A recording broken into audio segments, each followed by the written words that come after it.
আল্লাহ বলেন ইন্নাকা কাদিহুন ইলা রাব্বিকা কাদহান ফামুলাকি। হে মানুষ, তুমি তোমার রবের কাছে পৌঁছা পর্যন্ত কঠোর পরিশ্রম করতে হবে, তারপরে তুমি তোমার রবের সাক্ষাৎ পাবে।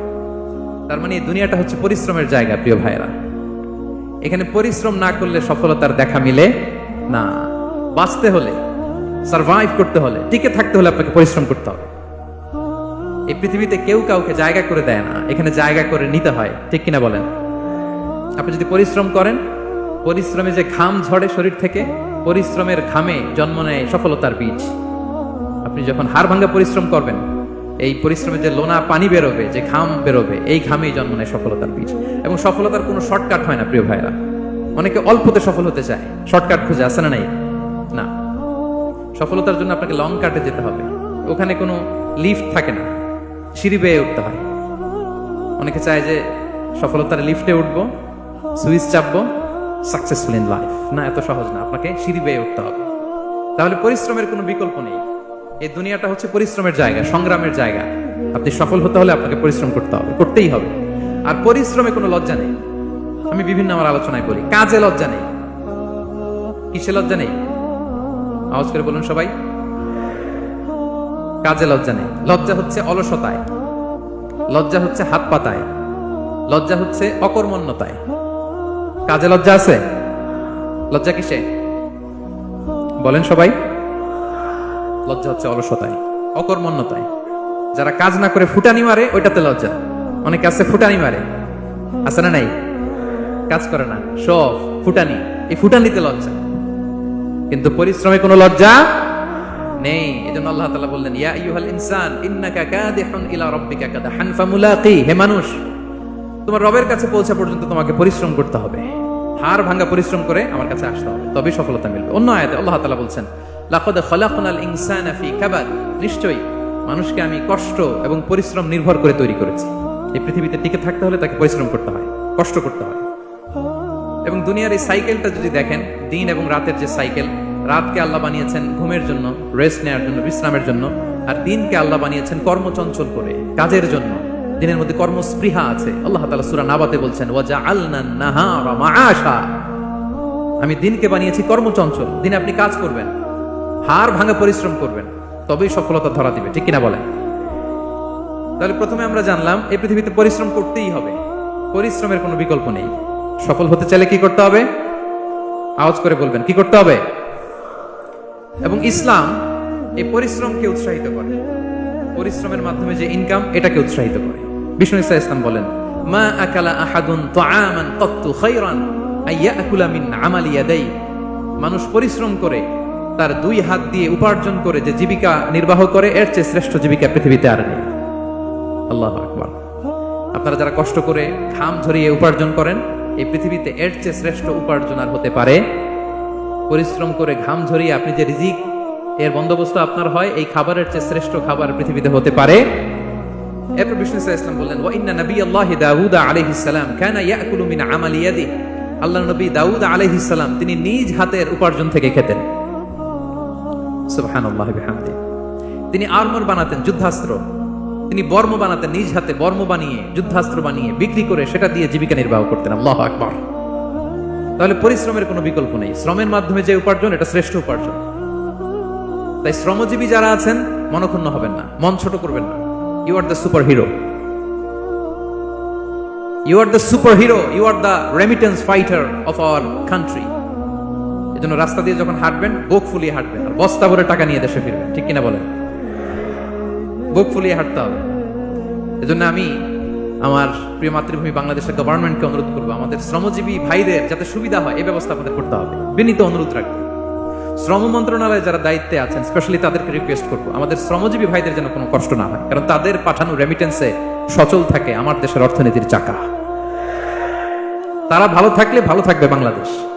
Very simple. ঠিক কিনা বলেন? আমার যে ভাইটা পরিচ্ছন্নতা কর্মী, রাস্তা ক্লিন করে, এয়ারপোর্টে ওয়াশরুম ক্লিন করে, একজন পরিচ্ছন্নতা কর্মী, তারও 20 থেকে 30 হাজার টাকা বাংলাদেশে ঢুকে প্রতি মাসে। আপনি চিন্তা করতে পারেন? 6টা মাস যদি রেমিটেন্স বন্ধ হয়, শ্রীলঙ্কার চেয়েও খারাপ অবস্থায় বাংলাদেশে চলে যাবে। Just only 6 months. ভয়ঙ্কর অবস্থা হবে বাংলাদেশে। এটা আল্লাহর পক্ষ থেকে একটা স্পেশাল রাহমা, মার্সি এন্ড ব্লেসিংস, যে আমাদের রিজিকের তাগিদায় সারা বিশ্বে যে কাজ করতে হয়, আমরা কাজ করি আর দেশে টাকা পাঠাই, আর সচল থাকে আমার দেশের অর্থনীতির চাকা, আলহামদুলিল্লাহ পড়ে। সো বাংলাদেশের গভর্নমেন্টকে আমি বিনীত অনুরোধ জানাবো, শ্রম মন্ত্রণালয়কে অনুরোধ জানাবো, এয়ারপোর্ট অথরিটিকে অনুরোধ জানাবো, আমার শ্রমজীবী ভাইদের সাথে ভালো আচরণ করুন, তাদের সাথে কোঅপারেট করুন। বিশেষ করে যতগুলো দূতাবাস আছে সারা বিশ্বে, বাংলাদেশের যে মিশনগুলো, দূতাবাসগুলো, আমার শ্রমজীবী ভাইদের যে কোনো কাজকে অগ্রাধিকার ভিত্তিতে আপনারা সার্ভিস দিন। এটা দিতেই হবে, ঠিক কিনা বলেন? তারা ভালো থাকলে ভালো থাকবে বাংলাদেশ। তো এই জন্য শ্রমের কোনো বিকল্প নাই। নিজ হাতে উপার্জিত অর্থ, নিজ হাতে উপার্জিত কামাই, এটা শ্রেষ্ঠ কামাই। তো আলহামদুলিল্লাহ আজকের অডিয়েন্সের মধ্যে শ্রমজীবী ভাইয়েরা বেশি, আলহামদুলিল্লাহ পড়েন। এটা আমাদের সৌভাগ্য। এই যে বাংলাদেশে এখন চাকরি নাই, চাকরির বাজার মন্দা, মাস্টার্স পাস করে বেকার টোটো কোম্পানির ম্যানেজার, এরকম আছে না নাই? তার বিপরীতে আল্লাহ তাআলা আপনাদেরকে মালয়েশিয়া নিয়ে আসছে, প্রতি মাসে আপনি টাকা পাঠান, আলহামদুলিল্লাহ। আপনি বাংলাদেশের যে উন্নয়ন, বাংলাদেশের যে ডেভেলপমেন্ট, এই যে স্মার্ট বাংলাদেশ বলে বলে মন্ত্রীরা মুখে ফেনা তুলে ফেলে, এটার গর্বিত অংশীদার আপনি, ঠিক কিনা বলেন? আপনি গর্বিত অংশীদার। You are the contributor, you are the real contributor. আপনার অবদানে বাংলাদেশ আজকে সচল, আলহামদুলিল্লাহ। সো মন ছোট করার কোনো সুযোগ নেই। নিজ হাতে উপার্জিত কামাই, এটা পৃথিবীর শ্রেষ্ঠ কামাই, আলহামদুলিল্লাহ। পরিশ্রমের মাধ্যমে যে উপার্জন, এটাকে ইসলাম আমাদেরকে উৎসাহিত করে। শুধু নামাজ, রোজা, জিকির এগুলো নিয়ে ইসলাম আমাদেরকে পড়ে থাকতে বলেনি। কোরআনিক অর্ডার হচ্ছে আপনার নামাজ শেষ, আপনি বেরিয়ে পড়বেন, কাজে বেরিয়ে যাবেন। ফাইদা কুদিয়াতিস সালাতু ফান্তাশিরু ফিল আরদি ওয়াবতাগু মিন ফাদলিল্লাহ। বিধানটা কার বলুন? আওয়াজ করে বলুন, বিধানটা কার? এটা কোরআনিক ভার্ডিক্ট, কোরআনের বিধান। নামাজ শেষ, গোল হয়ে বসে জিকির করতে বলে নাই আল্লাহ। আল্লাহ বলেছে ফান্তাশিরু ফিল আরদ ওয়াবতাগু মিন ফাদলিল্লাহ, জমিনে ছড়িয়ে পড়ো, আল্লাহর রিজিক তালাশ করো। নামাজ শেষ, বেরিয়ে যাবেন। কৃষক চলে যাবে মাঠে, শ্রমজীবী চলে যাবে ফ্যাক্টরিতে, শিক্ষকরা চলে যাবে তাদের শিক্ষা প্রতিষ্ঠানে, কর্পোরেট ওয়ার্ল্ডের লোকেরা চলে যাবে তাদের প্রতিষ্ঠানে। ডেভেলপমেন্ট করতে হবে, সিভিলাইজেশন করতে হবে। নামাজের পরে গোল হয়ে বসে থাকা চলবে না। কি ব্যালেন্স দেখেছেন ইসলাম? আজান হয়েছে তো মসজিদে আসো, নামাজ শেষ বেরিয়ে পড়ো, আলহামদুলিল্লাহ। কি ভারসাম্যপূর্ণ ইসলাম। ফাইদা কুদিয়াতিস সালাতু ফান্তাশিরু ফিল আরদ, যখন সালাত শেষ জমিনে ছড়িয়ে পড়ো, আল্লাহ রিজিক অন্বেষণ করো। তাহলে শুধু নামাজ রোজার মধ্যে ইসলাম নয়, আপনাকে কর্মঠ হইতে হবে, পরিশ্রম করতে হবে, হাড় ভাঙা পরিশ্রম। বিশ্বনবী সাল্লাল্লাহু আলাইহি ওয়াসাল্লাম অত্যন্ত পরিশ্রমী ছিলেন। He started his first career as a shepherd. সুবহানাল্লাহ। ওনার প্রথম ক্যারিয়ার উনি রাখাল হিসেবে শুরু করেছেন। রাখালরা যে কাজ করে, অর্থাৎ মরুভূমিতে ভেড়া, মহিষ, ভেড়া, ছাগল, তারপর বকরি, দুম্বা, এই চরানোর কাজগুলো দিয়ে বিষ্ণু সাল্লাল্লাহু আলাইহি ওয়াসাল্লাম তার ক্যারিয়ার শুরু করেছেন এজ এ শেফার্ড। বিষ্ণু সাল্লাল্লাহু আলাইহি ওয়াসাল্লাম বলেন, সেই বুখারীর বর্ণনা, মা বাআসাল্লাহু নাবিয়্যান ইল্লা রাআল গানাম। আল্লাহ তাআলা এই পৃথিবীতে এমন কোন নবী পাঠায় নাই যে নবীরা ছাগল চড়ায় নাই। সুবহানাল্লাহ পড়বেন না? সাহাবারা বললেন, ওয়া আনতা ইয়া রাসূলুল্লাহ, হে আল্লাহর নবী, আপনিও ছাগল চড়িয়েছেন? বিষ্ণু সাল্লাল্লাহু আলাইহি ওয়াসাল্লাম বললেন, নাআম, আমিও ছাগল চড়িয়েছি। ওয়া কুনতু আরআহা আলা কারারিত লি আহলি মক্কা, আমি অল্প কিছু মজুরির বিনিময়ে, অল্প কিছু টাকার বিনিময়ে, সামান্য কিছু পারিশ্রমিকের বিনিময়ে মক্কার লোকদের ছাগল চড়িয়ে দিতাম। সুবহানাল্লাহ পড়ে। ছাগল হচ্ছে খুব টেরা প্রাণী, ডানে টানলে বায়ে যায়, বায়ে টানলে ডানে যায়। তাদেরকে একসাথে করা এজ এ শেফার্ড, এটা মরুভূমিতে খুব কষ্টের কাজ। আল্লাহ তাআলা প্রত্যেক নবীকে দিয়ে ছাগল চড়িয়েছেন যাতে করে কিছুদিন পরে নবীরা মানুষ চড়াতে পারে। সুবহানাল্লাহ। আল্লাহ বুঝাতে চাইলেন, এখন ছাগল চড়াও, এদের উপর যদি কন্ট্রোল নিতে পারো তাহলে মানব জাতির উপর কন্ট্রোল নিতে পারবো। আল্লাহু আকবার। এজন্য প্রত্যেকটা নবীকে দিয়ে, সহিহ বুখারীর বর্ণনা, মা বাআসাল্লাহু নাবিয়্যান ইল্লা রাআল গানাম, আল্লাহ পৃথিবীতে এমন কোন নবী পাঠায় নাই যেই নবীকে দিয়ে আল্লাহ ছাগল চড়ায় নাই। তো বিষ্ণু সাল্লাল্লাহু আলাইহি ওয়াসাল্লাম ছাগল চড়িয়েছেন, অত্যন্ত সুঠাম দেহী ছিলেন, কর্মঠ ছিলেন। তার মানে বিষ্ণু সাল্লাল্লাহু আলাইহি ওয়াসাল্লামও পরিশ্রম করে উপার্জন করেছেন, ঠিক কিনা?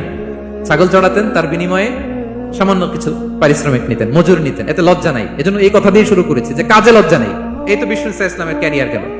আমরা যদি সাহাবাদের জীবনী দেখি, ওনারাও পরিশ্রমী ছিলেন। কেউ খেজুর বাগানে কাজ করতেন, কেউ কৃষি কাজ করতেন, কেউ বাজারে ব্যবসা করতেন, কেউ বসে থাকেন নাই। হাড় ভাঙা পরিশ্রম করেছেন প্রত্যেকটা সাহাবা। তারা আমাদের মডেল, তারা আমাদের সুপার হিরো, তারা আমাদের আইকন, ঠিক কিনা? নবীরা আমাদের মডেল, সাহাবারা আমাদের মডেল। বিষ্ণু সাল্লাল্লাহু আলাইহি ওয়াসাল্লাম কর্মঠ ছিলেন, ওনার সাহাবারা অত্যন্ত কর্মঠ ছিল। কেউ বসে থাকতেন না, পরিশ্রম করতেন, হাড় ভাঙা পরিশ্রম করতেন, উপার্জন করতেন। তারা আমাদের জন্য প্রেরণার বাতিঘর। অনেক সাহাবাদের বায়োগ্রাফি থেকে আপনাদেরকে ঘটনা শেয়ার করা যাবে। আমি একজন সাহাবার জীবনী শোনাবো আপনাদেরকে। আব্দুর রহমান ইবনে আউফ রাদিয়াল্লাহু তাআলা আনহু। 10 জন জান্নাতের, দুনিয়াতে বসে যে 10 জন সাহাবা জান্নাতের সুসংবাদ পেয়েছেন তাদের মধ্যে একজন, আলহামদুলিল্লাহ বলেন। আব্দুর রহমান ইবনে আউফ রাদিয়াল্লাহু তাআলা আনহু প্রথম 8 জন মক্কায় যারা কালিমা পড়ে মুসলমান হয়েছে তাদের একজন। তার স্ট্যাটাসটাকে জেনে নেন। তো তিনি যখন মক্কা থেকে হিজরত করে মদিনায় গেলেন, মনে রাখবেন মক্কা থেকে যে সাহাবার বাড়ি ঘর ছেড়ে হিজরত করেছে তাদেরকে বলে মহাজির, মানে হিজরতকারী সাহাবা। আর মদিনাতে যে সমস্ত সাহাবারা তাদেরকে রিসিভ করেছেন তাদেরকে বলে আল আনসার, মানে সাহায্যকারী সাহাবা। তো যারাই হিজরত করে মক্কা থেকে মদিনায় যেত, বিষ্ণু ইসলাম মদিনার কোন সাহাবীর সাথে তার ভাই পাতিয়ে দিতেন, আল মুআখাত, ব্রাদারহুড করে দিতেন, দায়িত্ব দিতেন যে তুমি এই সাহাবীকে দেখবে।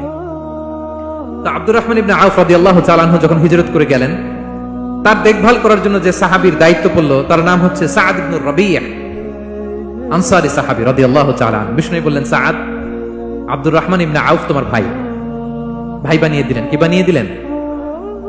তুমি তাকে টেক কেয়ার করবে, সে হবে তোমার মেহমান। সুবহানাল্লাহ। সাআদ ইবনে রাবিয়া রাদিয়াল্লাহু তাআলা আনহু তিনি আব্দুর রহমান ইবনে আউফকে ডেকে নিয়ে গেলেন, ঘরে নিয়ে গেলেন মেহমানকে, এবং বললেন, ইয়া সাআদ ইন্নী আকসারুল আনসারি মালান। হে সাআদ, তুমি চিন্তা করো না, তুমি মনে করো না যে তোমার ভরণ পোষণ দিতে আমার কষ্ট হবে। আমি মদিনার সবচাইতে বড় বিজনেস ম্যাগনেট, সবচাইতে বড় বিজনেস ম্যাগনেট আমি। No tension, don't worry about ইট।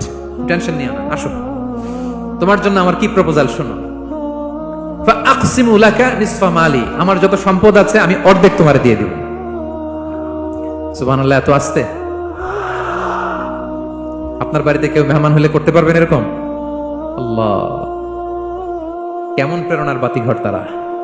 ফাআকসিমু নিসফা মালি, হে আব্দুর রহমান ইবনে আউফ, আমার অর্ধেক সম্পদ তোমারে দিয়ে দিব। এখানেই শেষ না, এরপর বলতে লাগলেন, আমার অনেকগুলো স্ত্রী আছে, তুমি কোথায় যে মেয়ে খুঁজবা, প্রস্তাব দিবা, এত ঝামেলার দরকার নাই। আমার কোন স্ত্রীকে তোমার ভালো লাগে বলো, তার যদি তোমাকে ভালো লাগে তাহলে প্রয়োজনে তাকে আমি ডিভোর্স দিয়ে দিব, তাকে নিয়ে তুমি সুখের সংসার করবা। আল্লাহু আকবার, আল্লাহু আকবার। অর্ধেক সম্পদ দিয়ে দিব, আমার একাধিক স্ত্রী আছে, কাউকে যদি তোমার পছন্দ হয় এবং সেও যদি তোমাকে পছন্দ করে প্রয়োজনে তাকে ডিভোর্স দিব। New life, new career, just go on. আমরা এই সুযোগ পেলে কি করতাম? সাথে সাথে অর্ধেক সম্পদ নিয়ে নিতাম, ঠিক কিনা? আব্দুর রহমান ইবনে আউফ প্রেরণার বাতিঘর। উনি কি করলেন? উনি বললেন, লা হাজাতা লি ফি যালিক। আমার ভাই, তুমি যে বলছো সাআদ ইবনে রাবি, তুমি যে এত চমৎকার প্রপোজাল দিয়েছো, এতেই আমি খুশি। তোমার কোনো কিছুর আমার দরকার নাই। বারাকাল্লাহু লাকা ফি আহলিকা ওয়া মালিক, আল্লাহ তোমার সম্পদেও বরকত দেখ, আল্লাহ তোমার পরিবারেও বরকত দেখ। তবে একটা কষ্ট করতে হবে, সেটা কি? আব্দুর রহমান ইবনে আউফ বললেন, দুল্লানি ইলা সুক, just show me the way to market. মদিনার বাজারটা কোথায় এটা একটু দেখায় দাও। আমি নতুন মানুষ, পথঘাট চিনি না। দুল্লানি ইলা সুক, just show me the way to market of Medina. মদিনার বাজারটা কোন রাস্তা একটু দেখায় দাও। আল্লাহু আকবার।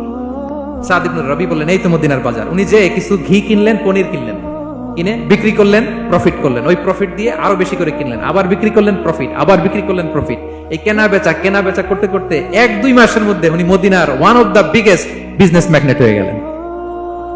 আল্লাহু আকবার। কি হাড় ভাঙা পরিশ্রমই না তারা করেছেন। একেবারে রেডি ক্যারিয়ার ছিল, গেলাম সবচেয়ে বড় বিজনেসম্যানের অর্ধেক সম্পত্তি পেয়ে গেলাম। He didn't accept the ready career, rather he made his own path with his own endeavor. নিজের চেষ্টায়, নিজের পরিশ্রমে, নিজের ঘাম ঝরিয়ে নিজের ক্যারিয়ার তৈরি করেছেন। চিল্লায় বলেন ঠিক কিনা? This is the biography of Abdur Rahman ইবনে আউফ রাদিয়াল্লাহু তাআলা আনহু। সাহাবারা কতটা পরিশ্রম করেছেন, তার মানে বিশ্বনবী পরিশ্রমী ছিলেন, সাহাবারা পরিশ্রমী ছিলেন। এবং বিষ্ণু ইসলাম পরিশ্রম করতে বলতেন সবাইকে, হাত পাততে নিষেধ করতেন, কারণ দারিদ্রতা বড্ড ভয়ঙ্কর। দারিদ্রতা যার আসে সে বোঝে। বাংলা একটা কথা আছে, অভাব যখন দরজায় এসে দাঁড়ায়, ভালোবাসা তখন, হ্যাঁ সবার মুখস্থ, দেখছেন? অভাব যখন দরজায় এসে দাঁড়ায়, ভালোবাসা তখন জানলা দিয়ে পালায়। দারিদ্রতা ঈমান কেড়ে নেয়। আপনি পার্বত্য চট্টগ্রামের অবস্থা জানেন? আমাদের বাংলাদেশের পাহাড়ি এলাকার অবস্থা জানেন? ওখানে আমাদের গরিব মুসলিম ভাইদেরকে সামান্য কিছু টাকা পয়সা দিয়ে ওদেরকে খ্রিস্টান বানিয়ে ফেলতেছে মিশনারি গুলো। এই খবর তো আমরা রাখি না। দারিদ্রতা বড্ড ভয়ঙ্কর। এজন্য বিষ্ণু ইসলাম দারিদ্রতা থেকে আল্লাহর কাছে পানাহ চাইতেন। তিনি বলতেন, আল্লাহুম্মা ইন্নী আউযু বিকা মিনাল ফাকরি ওয়াল কিল্লাতি ওয়াদ-দিল্লাহ। ও আল্লাহ, I seek refuge with you from poverty, from insufficiency and humiliation. ও আল্লাহ, আমি তোমার কাছে দারিদ্রতা থেকে পানা চাই। ও আল্লাহ, আমি তোমার কাছে স্বল্পতা থেকে পানা চাই। ও আল্লাহ, আমি তোমার কাছে লাঞ্ছনা থেকে পানা চাই। পড়েন আমিন। এই দোয়াটা বেশি বেশি পড়বেন। আল্লাহুম্মা ইন্নী আউযু বিকা মিনাল ফাকরি ওয়াল কিল্লাতি ওয়াদ দিল্লা।